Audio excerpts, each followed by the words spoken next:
말씀이 있는 교회, 그 말씀 전하는 교회, 말씀대로 살아가는 교회, 말씀의 빛 교회. 오늘은 휘포크리시스라는 제목으로 함께 말씀을 나누려고 합니다. 이 말은 헬라어로 외식입니다. 외식이라는 단어가 휘포크리시스입니다. 예수님께서 제자들에게 바리새인들의 누룩, 곧 외식을 주의하라 라고 말씀하셨죠. 자, 오늘 본문 1절 다시 한 번만 읽어보겠습니다. 1절입니다. 시작. 그동안에 무리 수만 명이 모여 서로 밟힐 만큼 되었더니 예수께서 먼저 제자들에게 말씀하여 이르시되 바리새인들의 누룩, 곧 외식을 주의하라. 아멘. 네, 바리새인들의 누룩, 곧 외식을 주의하라 이렇게 말씀하신 이 상황이 어떻게 보면 꽤 중요합니다. 어떤 상황이에요?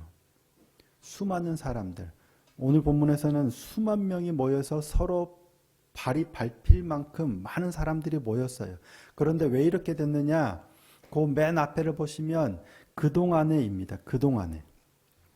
그동안에로 시작해요. 그동안이 어떤 동안일까요? 무슨 일이 있었을까요? 누가복음 7장에서 19장까지 말씀은 여러 차례 말씀을 드리지만 예수님께서 갈릴리에서의 사역을 다 마치시고 예루살렘으로 올라가시는 그 여정을 기록하고 있는 거예요. 이제 이번에 예루살렘으로 올라가시면 이제 십자가를 지셔야 해요. 그 십자가를 향하여 올라가는 여정을 기록하고 있는 게 누가복음 7장에서 19장입니다. 가장 먼저 하신 게 뭐였어요? 12제자를 불러 모으사 그 제자들에게 모든 귀신을 제어하고 병 고치는 능력과 권위를 주셔서 내보내셨어요. 그리고 하나님 나라를 전하고 병자들을 고치게 하셨습니다. 제자들이 나가서 하나님의 나라 복음을 선포하고 병자들을 다 고치고 예수님께로 돌아오죠. 그러자 분봉왕이었던 헤롯은 뭐예요? 세례 요한이 살아났나? 내가 분명히 목을 베어 죽였는데 이 들리는 이 소리는 뭐지? 도대체 누구지? 그러니까 제자들이 행한 모든 일들이 삽시간에 소문이 퍼졌을 겁니다. 그만큼 놀라운 일들이 일어나고 있었죠. 그 소식을 아마 다 들었을 거예요. 또한 날이 저물어 갈 때 예수님께로 많이 모여든 사람에게 보리떡 5개와 물고기 2마리로 오병이어의 기적을 행하시죠. 그 소문도 퍼졌을 거예요. 그로 인해서 사람들이 왕으로 삼으려고 더 많이 예수님을 쫓아다니죠.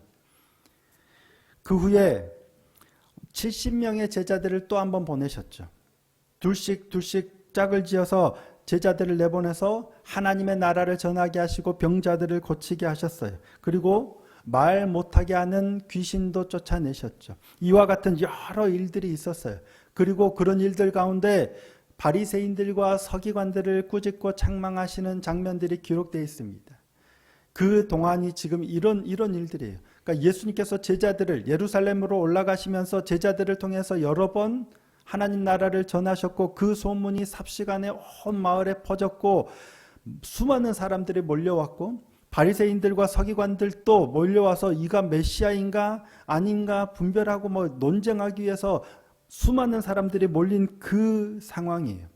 근데 그렇게 수많은 사람들, 수만 명이 몰렸을 때 예수님께서 먼저 제자들에게 하신 말씀이 바로 바리새인들의 누룩과 외식을 조심하라, 주의하라 라는 거였어요.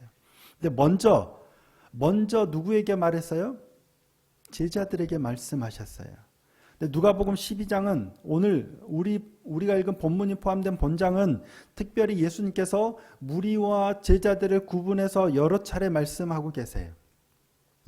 1절에서는 제자들에게 말씀하셨죠. 13절에서는 무리에게 말씀하세요. 그리고 22절에서는 또다시 제자들에게 말씀하시고 54절에서는 또다시 무리를 향하여 말씀하십니다.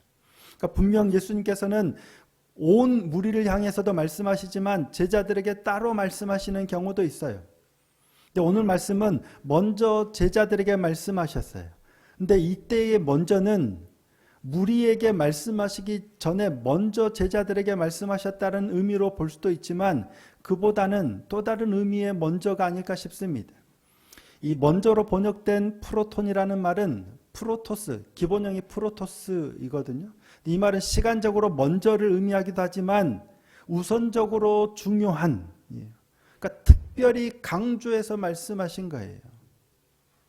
그러니까 먼저 제자들에게 먼저 말씀하신 게 아니고 제자들에게 우선적으로 특별히 강조해서 말씀하셨다는 의미가 더 맞는 것 같아요.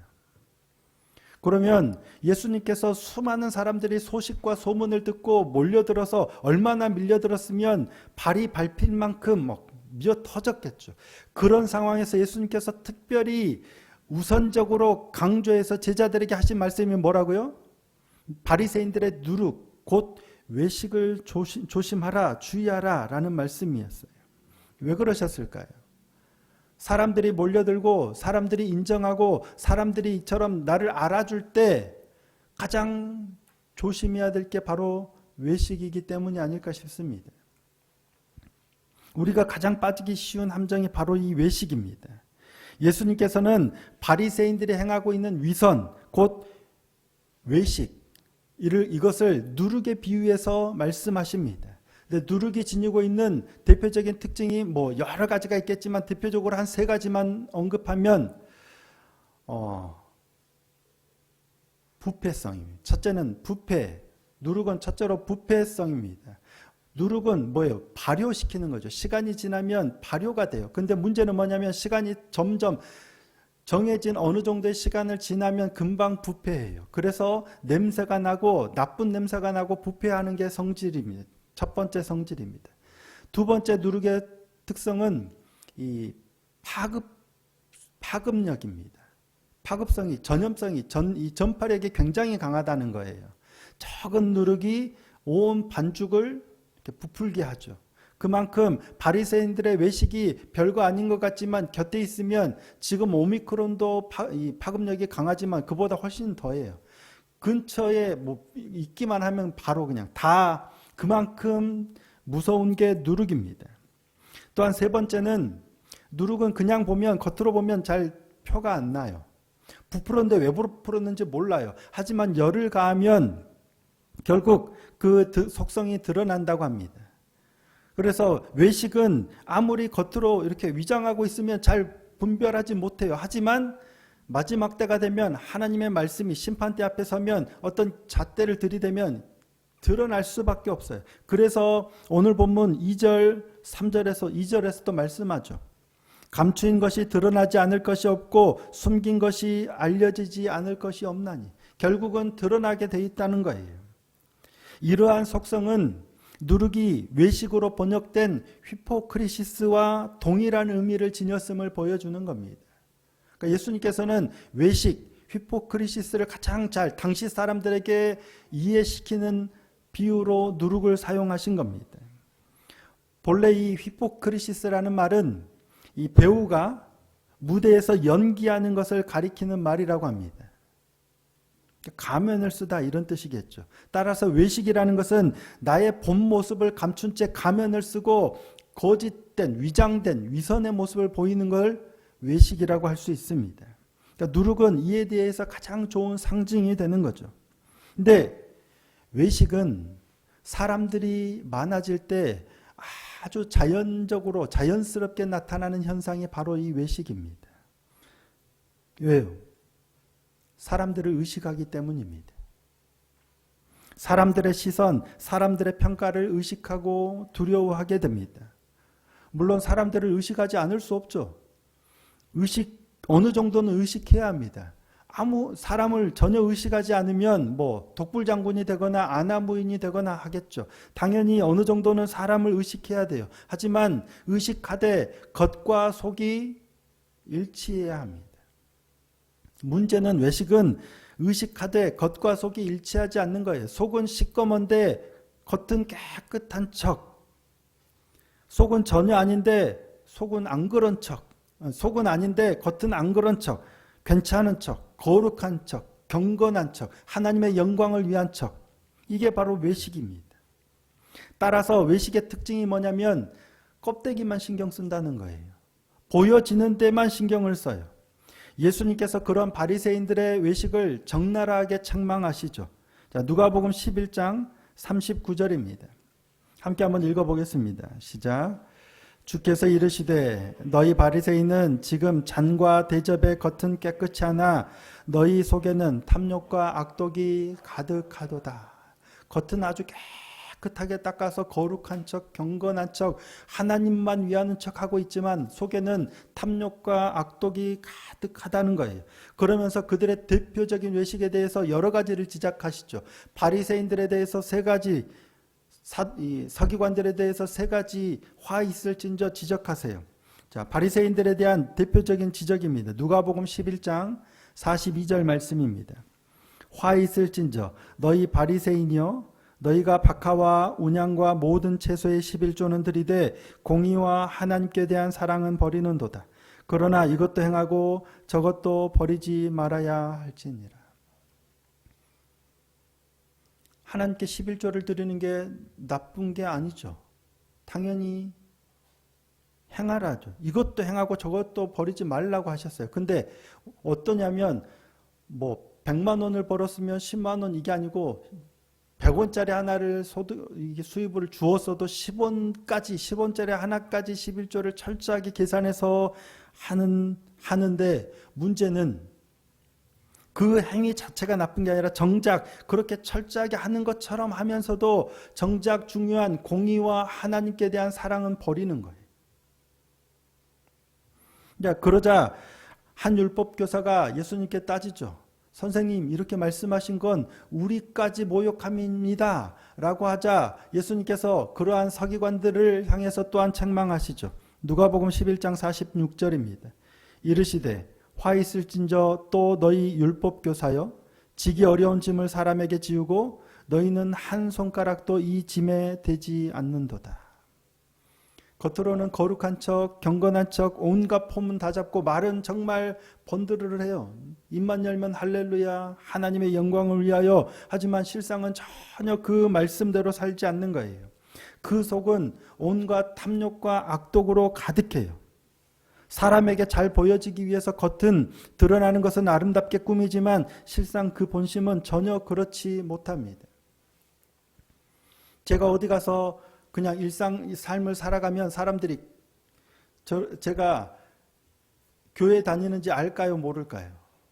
어디 슈퍼를 갔든지 어디 세탁소를 갔든지 이발하러 갔든지 모르는 곳에 갔을 때 저의 언행을 보고 사람들이 제가 목사인지를 알까요? 모를까요?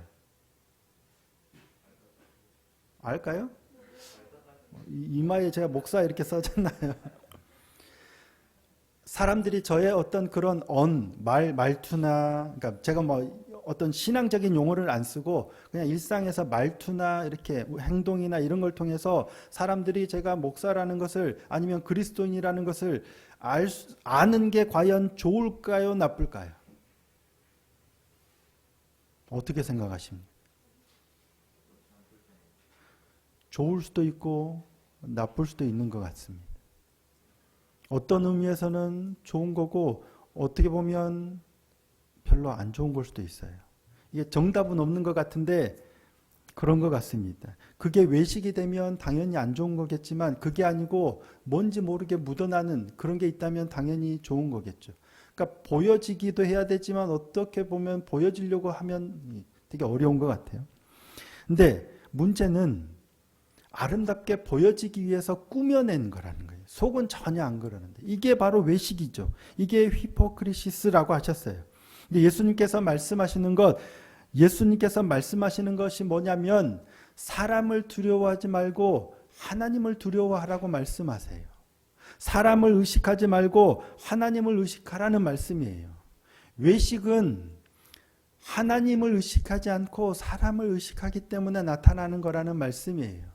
그러면서 하시는 말씀이 뭐예요?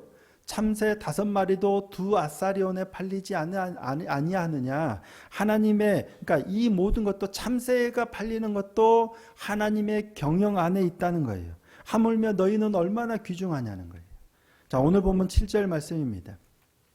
너희에게는 심지어 머리털까지도 다 세신 바 되었나니 두려워하지 말라. 너희는 많은 참새보다 더 귀하니라.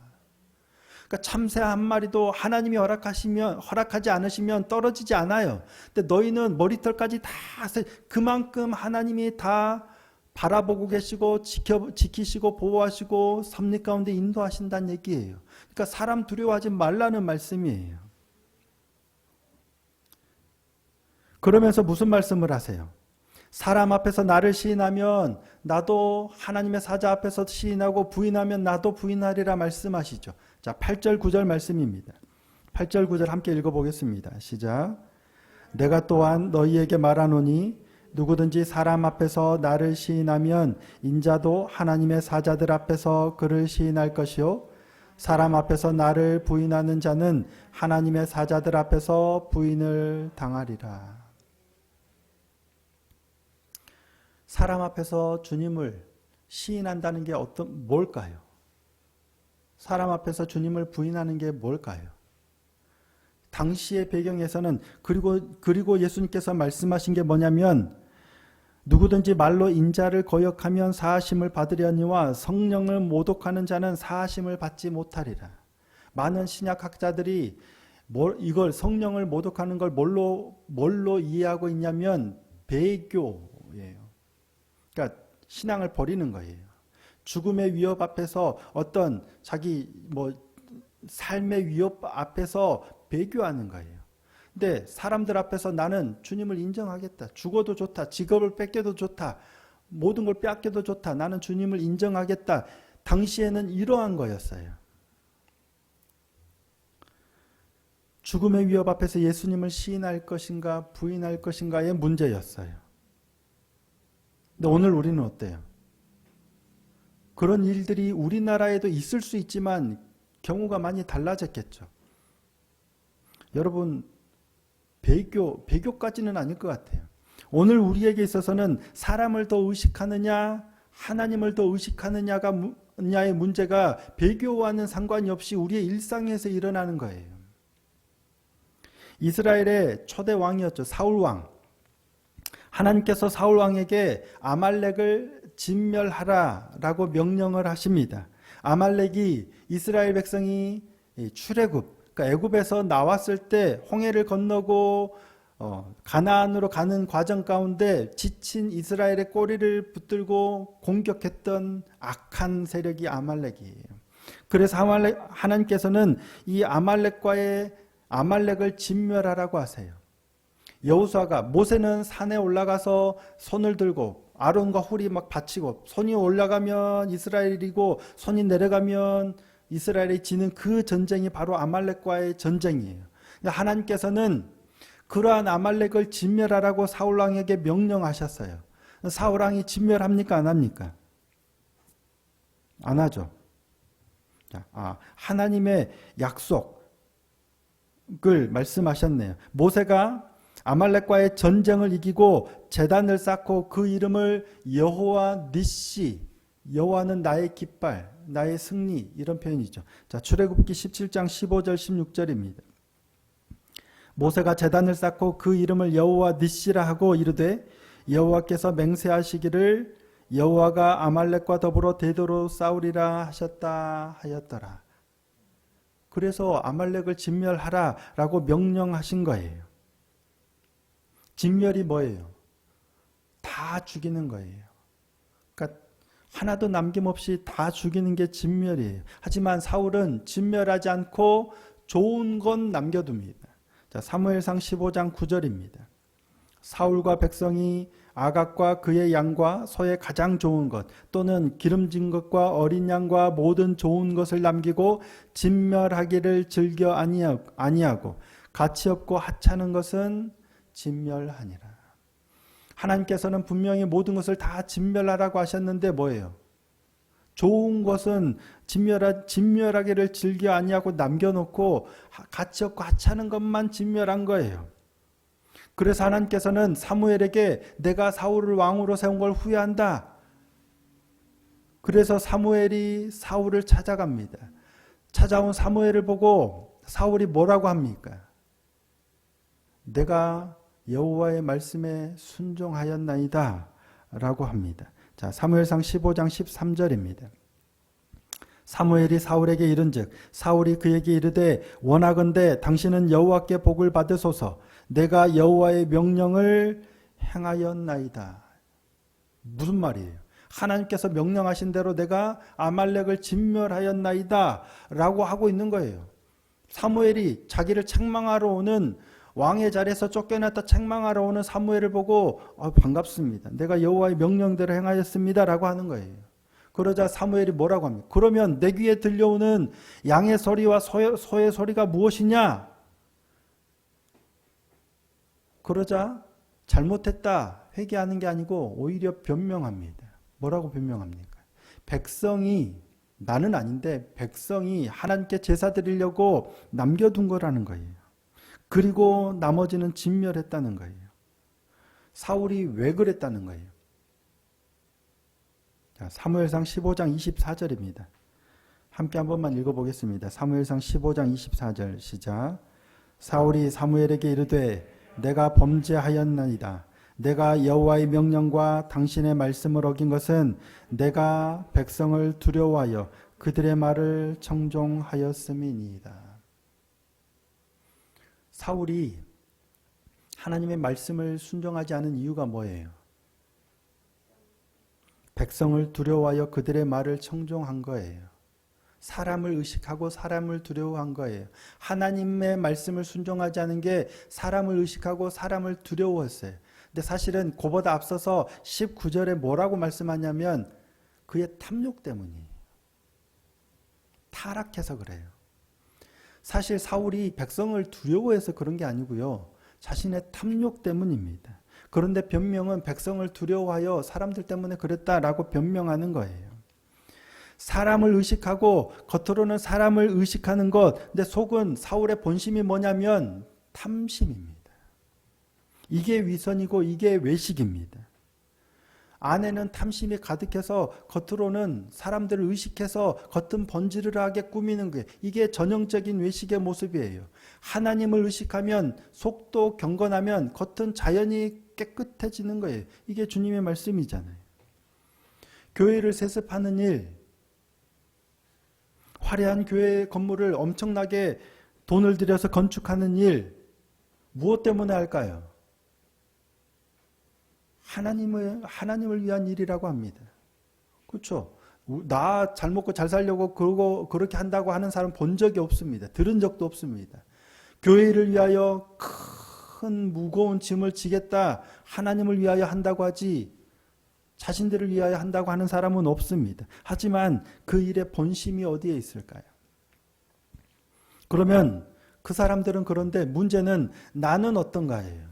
나는 사람들 앞에서 주님을 시인하고 있는가? 사람들을 의식하면서 하나님을 외면하고 있지는 않는가? 아니면 하나님을 의식해서 사람을 의식하지만 하나님의 말씀을 따라가고 있는가 하는 거예요. 여러분 잘 알고 계시겠지만 교회를 개척할 때 저는 광주로 가고 싶었습니다.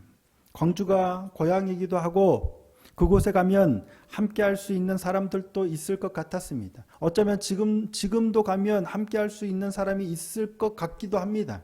사실은 모르지만 목사가 돼서 교회를 개척하고 섬긴다 하면 그래도 사람들이 조금 더 모이고 사람들을 더 많이 이렇게 섬기고 예배하고 더 큰 교회를 섬기면 하나님께 더 큰 영광을 돌리고 좋은 거 아닌가요? 기왕 하나님의 일을 할 것 같으면 크게 쓰임 받으면 좋은 거 아닌가? 라고 생각하고 말들을 하지만 본심이 뭘까요?